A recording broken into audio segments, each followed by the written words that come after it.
इंसान की पूरी जिंदगी को अल्लाह की बंदगी और गुलामी में ढाल देने के लिए ज़रूरी है कि उसको यह बात बार बार याद दिलाई जाती रहे कि वह बस अल्लाह ही का बंदा और गुलाम है।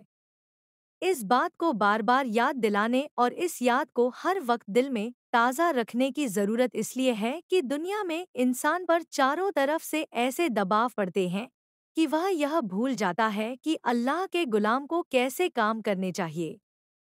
सबसे पहले तो उसका अपना दिल ही कहता है कि तू मेरा कहना मान। फिर इसके सिवा यहाँ चारों तरफ लाखों करोड़ों शैतान ऐसे फैले हुए हैं जो इंसान को मजबूर करते हैं कि वह अल्लाह को छोड़कर उनका गुलाम बन जाए और अपनी जिंदगी में वे काम करे जो वे उससे कराना चाहते हैं। कोई हाकिम और बादशाह बनकर अपनी मर्जी पर चलाना चाहता है तो कोई पीर और पंडित के भेष में अपनी गुलामी कराता है।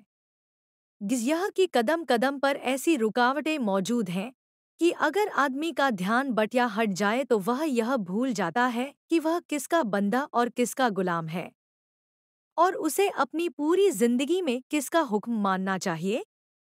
अल्लाह ने हम सबको पैदा किया, वह रोजी पहुंचाने का जिम्मेदार है, पानी बरसाता है, हरियाली उगाता है, हर जानदार की जिंदगी का जरूरी सामान करता है, वही सबको पैदा करता है, वही पालता है, वही मार डालता है। कोई छोटे से छोटा जानदार भी ऐसा नहीं जो उसके पाले बगैर बाकी रह सके। अब बताइए कि यहाँ हुक्म चलाने का हकदार कौन हुआ? सच्ची बात तो यह है कि इंसान बड़ी भूल में है। इस संसार का पैदा करने वाला ही यह हक रखता है कि उसका हुक्म चले। यही हम देखते भी है कि उसी का हुक्म चल भी रहा है। सूरज कौन निकालता है? दिन और रात किसके हुक्म से होते हैं? चांद किसके बनाए हुए कायदों के मुताबिक घटता और बढ़ता है? हवाएं किसके कानून पर चलती है? बारिश किसके हुक्म से होती है? जमीन किसका इशारा पाकर फूलती फलती है? किसकी मजाल है कि इन लगे बंधे कायदों में कुछ भी गड़बड़ कर सके? वही मालिक इन सब का पैदा करने वाला और पालने वाला है और सबके सब उसी के हुक्म पर चलते हैं।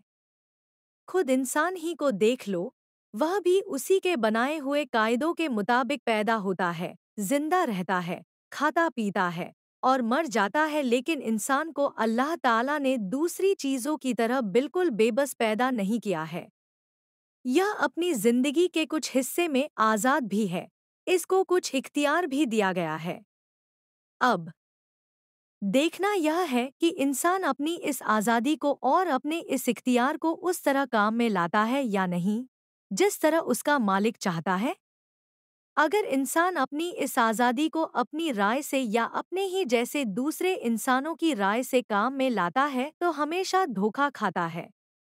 नमाज उसे बराबर याद दिलाती है कि वह अल्लाह के सिवा किसी का गुलाम नहीं है और उसे हक नहीं है कि वह अपने दिल का या किसी और का गुलाम बन जाए।